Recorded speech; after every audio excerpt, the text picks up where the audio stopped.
கிறிஸ்து இயேசுவில் அன்பிற்கினிய சகோதரர்களே சகோதரிகளே, முதற்கண் உங்கள் அனைவருக்குமாக நம்முடைய பங்கின் பாதுகாவலி மற்றும் நம்முடைய பங்கினுடைய திருவிழா திருக்கொடியேற்ற விழா நல்வாழ்த்துக்களை தெரிவித்துக் கொள்வதிலே மிகுந்த மகிழ்ச்சி அடைகின்றேன். இந்த பங்கு, இந்த ஆலயம் மிகவும் பழமையானது, பெருமையானது என்பதை நான் சொல்லித்தான் தெரிய வேண்டும் என்ற அவசியமே இல்லை.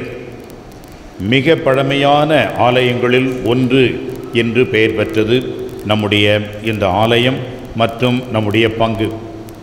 ஏறக்குறைய 1675 இங்கே ஒரு சிற்றாலயம் இருந்திருக்கின்ற அடையாளம் நமக்கு தெரியும்.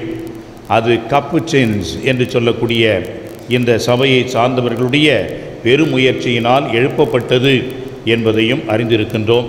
அதனுடைய தொடர்ச்சியாக இப்பொழுது நம்முடைய இங்கே கூடியிருக்கின்ற நம்முடைய அன்பு அருட்தந்தையர்கள் அதே சபையை சார்ந்தவர்களாக இன்றும் தொடர்போடு இருக்கின்றார்கள். அது மட்டுமல்ல, ரெட்டியார்பாளையம் பங்கோடு இன்றைக்கும் அவர்கள் பல நிலைகளிலே தொடர்புடையவர்களாக இருக்கின்றார்கள். பல குடும்பங்கள் இந்த கப்புச்சின் சபைக்கு இன்னும் பெரிய உதவியாளர்களாகவும் உபகாரிகளாகவும் இருக்கின்றார்கள் என்பதை நாம் அறிகின்றோம்.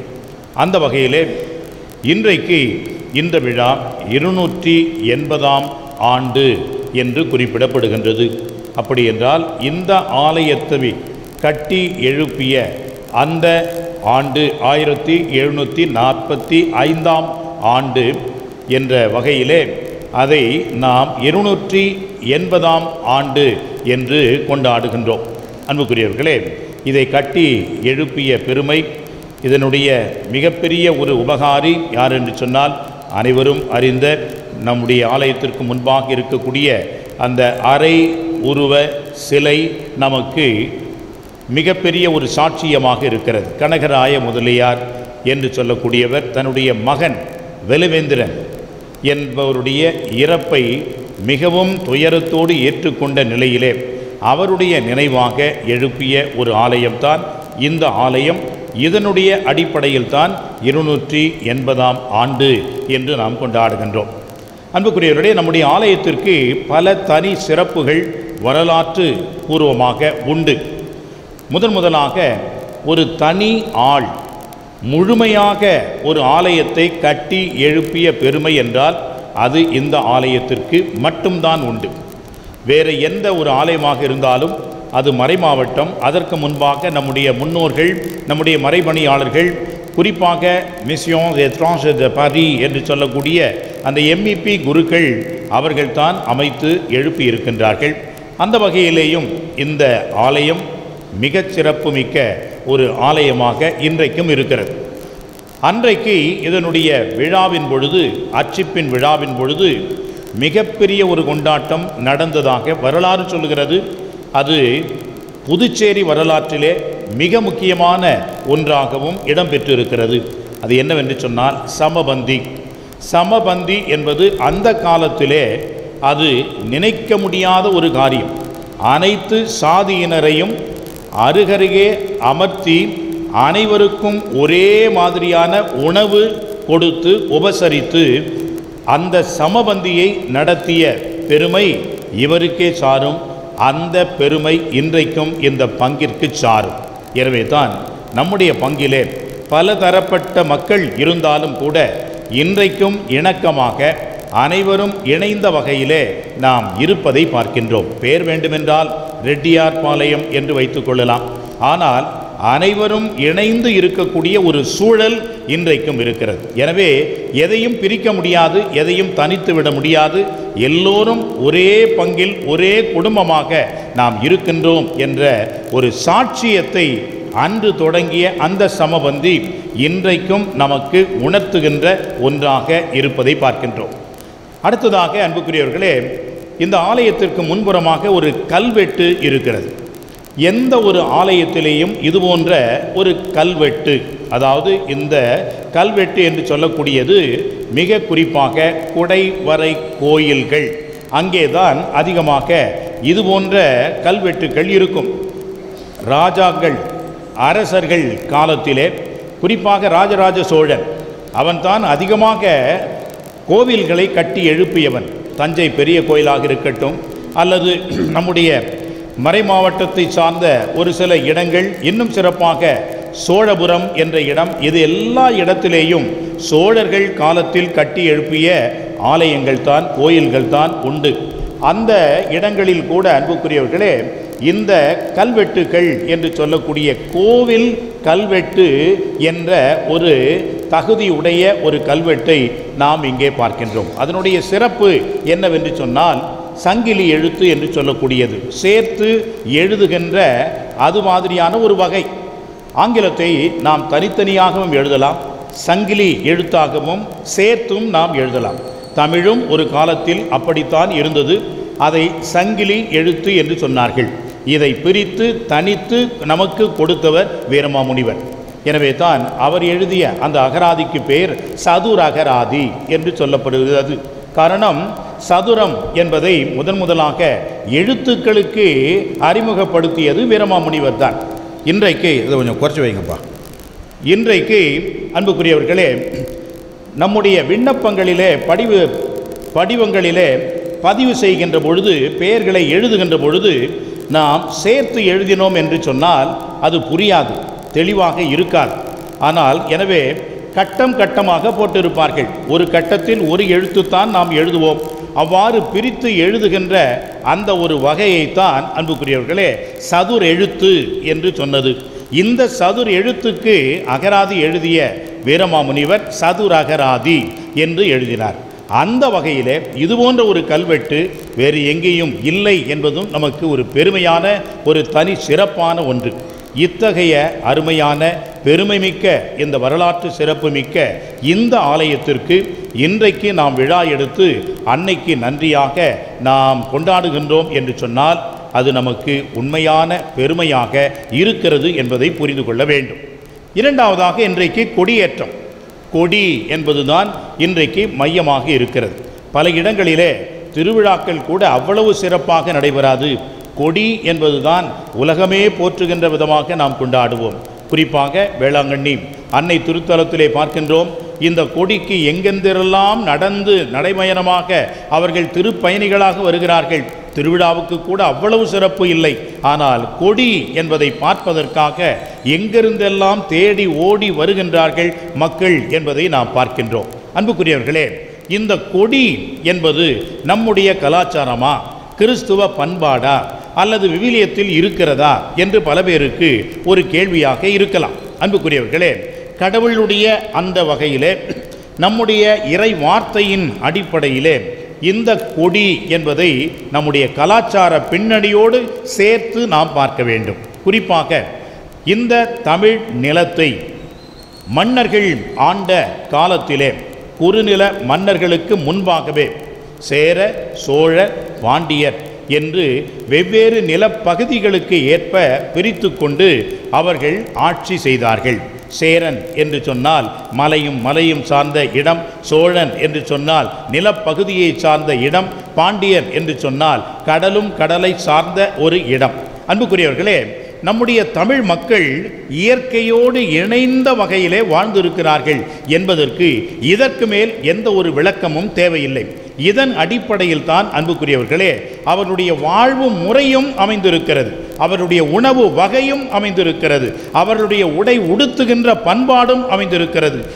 ஏன் இசையும் கூட அந்த வகையில்தான் அவர்கள் அமைத்திருக்கின்றார்கள். அன்புக்குரியவர்களே, எங்கே சூரியன் உதிக்கிறது, எங்கே சூரியன் மறைகிறது, இந்த இரண்டையும் வைத்துத்தான் அவர்கள் ராகம் என்பதையும் அவர்கள் அமைத்திருக்கின்றார்கள். உதாரணமாக, சூரியன் எங்கே உதிக்கின்றான் என்று சொன்னால் அந்த உதிக்கின்ற இடத்திலே பாடுகின்ற ராகம்தான் பூபாலம்.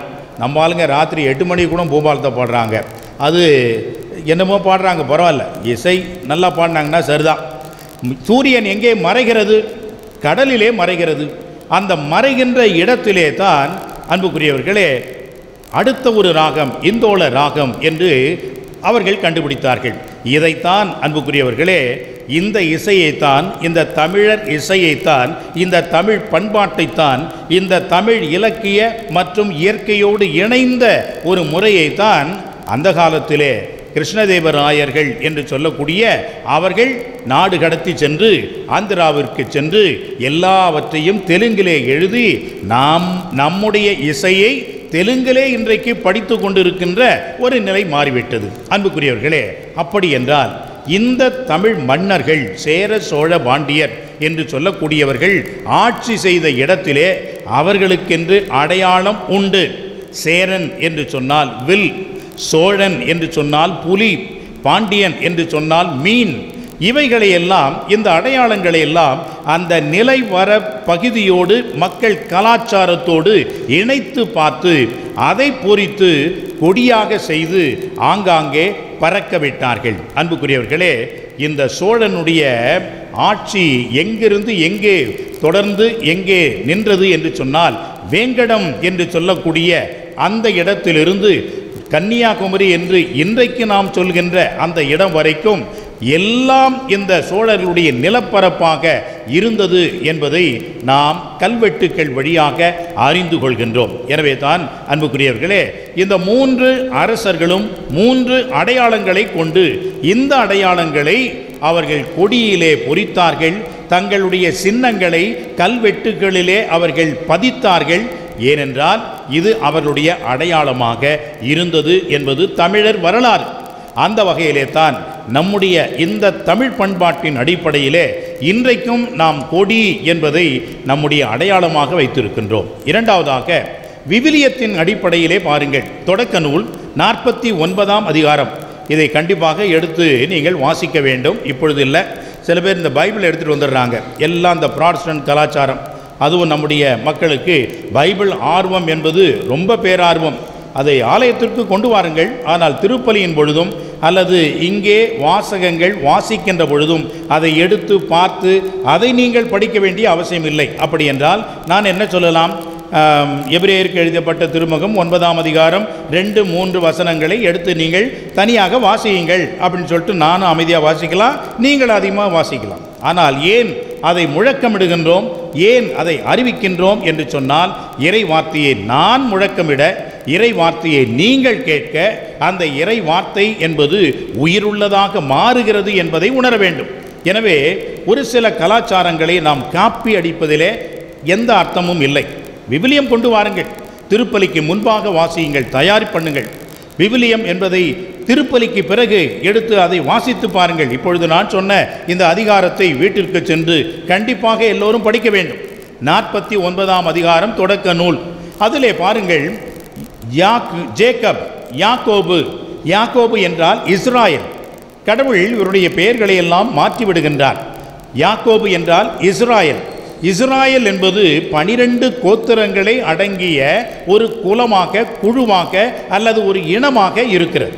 இந்த இனத்திற்கு 12 கோத்திரங்கள் என்று சொல்லக்கூடிய 12 குடும்பங்கள் இருக்கிறது. இன்றைக்கும் நம்முடைய ஊர்களிலே பாருங்கள், சாதாரணமாக ஆரைசாமின்னு சொன்னாக்கா அவன் ஒரு 20 பேர் இருப்பான். ஆரைசாமி என்ன கீழே விடு ஆரைசாமி அப்படின்னா தான் கரெக்டாக கண்டுபிடிக்க முடியும். இல்லைன்னா வெறியம் பேரன் ஆரைசாமி அப்படின்னா அவனா அப்படின்னு கண்டுபிடிக்க முடியும். எனவே இந்த குலம், கோத்திரம், குடும்பம் என்பது அந்த பெயர்கள் எல்லாம் இன்றைக்கும் நாம் பயன்படுத்துகின்ற ஒரு வழக்கமாக இருக்கிறது. அந்த வகையிலே தான் அன்புக்குரியவர்களே, கிழக்கு, மேற்கு, தெற்கு, வடக்கு என்று ஒவ்வொரு பகுதிக்கும் 4 பிரித்து 4 3 12 கோத்திரங்களை ஆண்டவரே உருவாக்க சொல்கிறார். மோசே தலைமையிலே அவர்கள் அந்த குழுக்களாக அவர்கள் பிரிகிறார்கள், குடும்பங்களாக இருக்கின்றார்கள். ஒவ்வொருவருக்கும் ஒரு சின்னம் உண்டு. குறிப்பாக யூதா என்ற அந்த குலத்திற்கு, குடும்பத்திற்கு கிழக்கிலே நிலம் ஒதுக்கப்படுகிறது. அவர்களுடைய சின்னம் சிங்கம். எனவே தான் அந்த யூதாவின் குலத்திலே தான் தாவீது வருகின்றார். தாவீதின் வம்சத்திலே தான் ஆண்டவர் இயேசு வருகின்றார். எனவே தான் தாவீதுக்கு யூதாவின் சிங்கம் என்றும், ஆண்டவர் இயேசுவுக்கு அந்தோனியாருடைய அந்த பேய் ஓட்டுகின்ற ஜெபத்திலே யூதாவின் சிங்கம் என்ற அந்த வார்த்தையும் இன்றைக்கும் நாம் பயன்படுத்துகின்ற ஒன்றாக இருக்கிறது. எனவே அன்புக்குரியவர்களே, இதை 49ஆம் அதிகாரம் 9ஆம் வசனம் சொல்லுகிறது. நீ ஒரு சிங்கக்குட்டி என் மகனே என்று யாக்கோபு தன்னுடைய மகன்களை பார்த்து சொல்வதை நாம் பார்க்கின்றோம். யூதாவை பார்த்து சொல்கின்றார். எனவே அன்புக்குரியவர்களே, ஒவ்வொரு குடும்பத்திற்கும் ஒவ்வொரு அந்த குலத்திற்கும் ஒரு அடையாளம் உண்டு. உதாரணமாக நான் சொன்னேன் சிங்கம். இந்த சிங்கம் என்பது ராஜாவினுடைய அடையாளம்.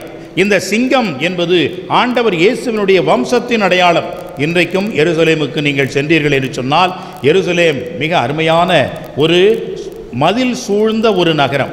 உலகத்திலேயே 2 இடங்களைத்தான் 2 நகரங்களைத்தான் மதில் சூழ்ந்து பாதுகாத்து வந்திருக்கின்றார்கள். இன்றைக்கும் அந்த மதில்கள் இருக்கிறது.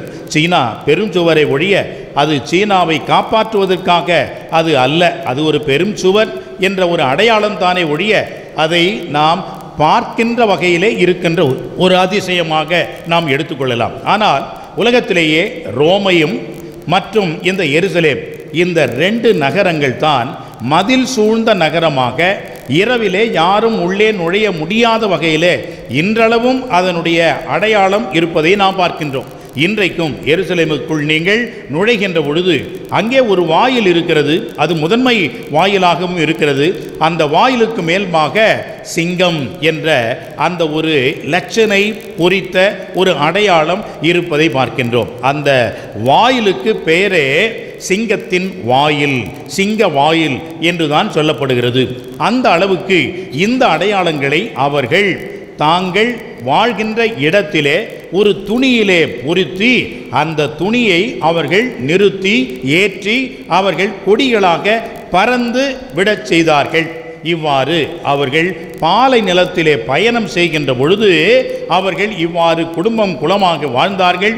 பிறகு ஜேக்கப் யாக்கோபினுடைய பிள்ளைகள் என்ற வகையிலே அவர்கள் பிரிந்து அவர்களுடைய இடத்திலே வாழ்ந்தார்கள் என்பதை நாம் பார்க்கின்றோம். எனவே அன்புக்குரியவர்களே, கொடி என்பது தமிழர் வரலாற்று கலாச்சாரம் பண்பாட்டின் அடிப்படையிலேயும் நம்முடைய இறை வார்த்தை பழைய ஏற்பாட்டின் அடிப்படையிலேயும் மிக ஆழமான மிக நீடிய தொடக்க நிலையிலிருந்த ஒரு பாரம்பரிய பழக்கமாக இருக்கிறது. அந்த கொடியைத்தான் இன்றைக்கும் நாமும் பின்பற்றி நம்முடைய திருவிழாவுக்கு கொடியேற்றி சிறப்பிக்கின்றோம். இந்த கொடி நமக்கு தருகின்ற ஒரு சில அர்த்தங்களை, ஒரு சில கருத்துக்களை மட்டும் நாம் உள்வாங்க உங்களை அன்போடு கேட்டுக்கொள்கின்றேன். முதலிலே, கொடி நமது அடையாளம். எவ்வாறு தமிழர்களுக்கு இன இட கலாச்சார பண்பாட்டு அடையாளமாக இருந்ததோ, எவ்வாறு விவிலியத்திலே அந்த இஸ்ராயேல் மக்கள் 12 கோத்திரங்களுக்கு அது அடையாளமாக இருந்ததோ, நமக்கு நம்முடைய பங்கிற்கு அடையாளமாக இன்றைக்கு இருப்பது அன்னை மரியா. இந்த அன்னை மரியாவை நாம் கொடியிலே பொறித்து நம்முடைய அடையாளமாக நாம் கொண்டாடுகின்றோம். எல்லா கோவில்களும், குறிப்பாக நம்முடைய கத்தோலிக்க ஆலயங்கள் எல்லாமே மாதா கோவில் என்றுதான் அழைக்கப்படுகிறது. எங்கேயாவது சென்று இங்கே கிறிஸ்துவ கோயில் இருக்குதா அப்படின்னா மாதா கோயிலா அப்படின்னு கேட்பாங்க. ஆமாம், மாதா கோவில் என்று சொன்னால்தான் அந்த கோவிலை நாம் இனம் கண்டுபிடிக்க முடியும். அந்த இடம் இல்லாமல் போய்விடும். இல்லாவிட்டால் நாம் குழப்பிக்கொண்டேதான் இருப்போம். எனவே மாதா என்ற ஒரு அடையாளம் இன்றைக்கு கொடியில் மட்டுமல்ல, நம்முடைய இடங்களிலேயும் நம்முடைய இந்த ஆலயத்திலேயும் ஒரு அடையாளமாக நாம் வைத்து போற்றுகின்றோம். இந்த அடையாளம் வெறும் கொடியில் இருக்க கூடாது. நம்முடைய உள்ளத்திலேயும் நம்முடைய இல்லங்களிலேயும் நம்முடைய வாழ்வின் செயல்பாடுகளிலும் இந்த அன்னை மரியா அடையாளம் என்பதோடு இல்லாமல் அன்றாட வாழ்வாக மாற வேண்டும் என்பதை முதலிலே உள்வாங்குவோம்.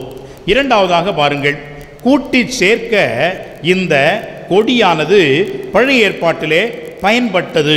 எசையா புத்தகம் 11ஆம் அதிகாரம் 2வது வசனத்திலே நாம் பார்க்கின்றோம். பிற இனத்தாருக்கென ஒரு கொடியை நீங்கள் ஏற்றி வையுங்கள், இஸ்ராயேலிலே நாடு கடத்தப்பட்டவரை ஒன்று திரட்டுங்கள், யூதாவின் சிதறுண்டவர்கள் எல்லாம் கூட்டி சேர்க்கப்படுவர் என்று பாபிலோனிய அடிமைத்தனத்துக்கு அந்த நிலையிலே எசையா இதை கூட்டி சேர்க்க வேண்டும், கொடி ஏற்ற வேண்டும் என்று அவர்களுக்கு உரைத்த வாக்குத்தான் இந்த வாக்கு. எனவே கொடி என்பது நாம் அனைவரையும் ஒன்று சேர்க்கின்ற ஒரு இடமாகவும் ஒரு அடையாளமாகவும் ஒரு நிகழ்வாகவும் இருக்கிறது என்பதை இன்றைக்கு நாம் உணர்ந்து அன்னை மரியாவினுடைய கொடியேற்றுகின்ற அந்த கொடிமரத்தின் நாம் சூழ்ந்து ஒரே குடும்பமாக கூட்டி சேர்க்கப்படுகின்றோம் என்பதை உணர வேண்டும். மூன்றாவதாக புனித போர், ஆன்மீக போர். எரேமியா புத்தகம் 4ஆம் அதிகாரம் 6வது வசனத்திலே பார்க்கின்றோம். சீயோனுக்கு நேராக கொடியை உயர்த்தி பிடியுங்கள், விரைந்து தப்பியோடுங்கள், வடக்கிலிருந்து தீமை வரச் செய்ய போகிறேன், அது பேர் அழிவாய் இருக்கும் என்று புனித போர், ஆன்மீக போர் என்ற வகையிலே அன்புக்குரியவர்களே ஆண்டவர் சொல்கின்ற வார்த்தைகளை அங்கே நாம் பார்க்கின்றோம். கான்ஸ்டன்டைன் என்ற ஒரு அரசன் இருந்தான். 313ஆம் ஆண்டு அந்த பேரரசன் தான் இந்த கிறிஸ்துவத்தை உலக பொது மறையாகவே தன்னுடைய ஆட்சியின் கீழ் இருக்கின்ற எல்லா மக்களுக்கும் மதமாக, சமயமாக அறிவித்தான். அதிலிருந்து தான் அரசருடைய அந்த பாதுகாப்பின் கீழ் இருக்கக்கூடிய சமயமாக கிறிஸ்தவம் என்பது மாறியது. அது எப்படி மாறியது என்று சொன்னால், அந்த கான்ஸ்டன்டைன் தனது போரிலே ஆண்டவர் இயேசுவின் உயிர்த்த கிறிஸ்துவின் சின்னமாகிய சிலுவையை தன்னுடைய கொடியிலே பொறித்தான். கனவிலே அந்த அடையாளத்தை அவன் பெற்றுக்கொண்டு அந்த கொடியை அவன் ஏந்தி சென்றான். அந்த கொடியினால் அவன் வெற்றி பெற்றான். எனவே தான் சிலுவையிலே வெற்றி, சிலுவையிலே மீட்பு என்று திருப்பாடல் 20ஆம் அதிகாரம் 20வது திருப்பாடல் 5வது வசனத்திலே சொல்லப்படுகிறது. உமது வெற்றியை குறித்து மகிழ்ச்சியில் ஆர்ப்பரிப்போம், நம் கடவுளின் பெயரால் வெற்றி கொடி நாம் நாட்டுவோம் என்று சொல்லி அன்புக்குரியவர்களே இந்த போரிலே வெற்றியை நாட்டுகின்ற ஒரு கொடியாக கான்ஸ்டன்டைன் இருந்தார். அவர் மட்டுமல்ல, இந்த எவரெஸ்ட் சிகரத்திலே ஏறியவர்கள் என்ன செய்தார்கள்? அங்கே அமெரிக்க கொடியை நிலைநாட்டினார்கள். நிலவிலே முதலாக கால் வைத்தவர்கள் என்ன செய்தார்கள்? அங்கே அமெரிக்க கொடியை நாட்டினார்கள். காரணம் என்ன? அந்த கொடி என்பது அவர்களுடைய அடையாளமாக, அவர்களுடைய வெற்றியாக, அவர்களுடைய மிகப்பெரிய ஒரு சாதனையாக இருக்கிறது என்பதை காட்டுகின்றது. எனவே அன்புக்குரியவர்களே, இன்றைக்கு நாம் கொடி ஏற்றுகின்ற பொழுது அன்னை மரியா நம்முடைய அடையாளம். நான் யார்? அன்னை மரியாவுடைய பிள்ளை என்பதை நமக்கு அடிப்படையில் எடுத்து சொல்ல வேண்டும். இரண்டாவது, அன்னை மரியா நம்மை அனைவரையும் கூட்டி சேர்க்கின்றார். நம்ம அனைவரையும் ஒன்றாக இணைத்து இறைவனுடைய பிள்ளைகள் ஆக்குகின்றார். மூன்றாவது, நாம் அன்னை மரியாவை போன்று தீமையை எதிர்த்து வெற்றியை நாட்டுகின்ற ஒரு வெற்றி கொடியை நாம் பிடித்து கொண்டிருக்கின்ற மக்களாக நாம் இருக்க வேண்டும் என்பதையும் அன்னை நமக்கு உணர்த்துகின்ற ஒரு அடையாளமாகத்தான் இந்த கொடி இருக்கிறது. எனவே இதையெல்லாம் நம்முடைய உள்ளத்திலே இருத்துவோம், இந்த கருத்துக்களை நம்முடைய நினைவிலே பொருத்துவோம். இந்த கொடியேற்ற விழாவிலே இவைகளின் அடிப்படையிலே அர்த்தமுள்ளதாக நாம் கொண்டாட இறைவன் நமக்கு அருள் புரிய அன்னையின் துணை நிற்க தொடர்ந்து இந்த திருப்பலியிலே பங்கெடுப்போம். ஆமென்.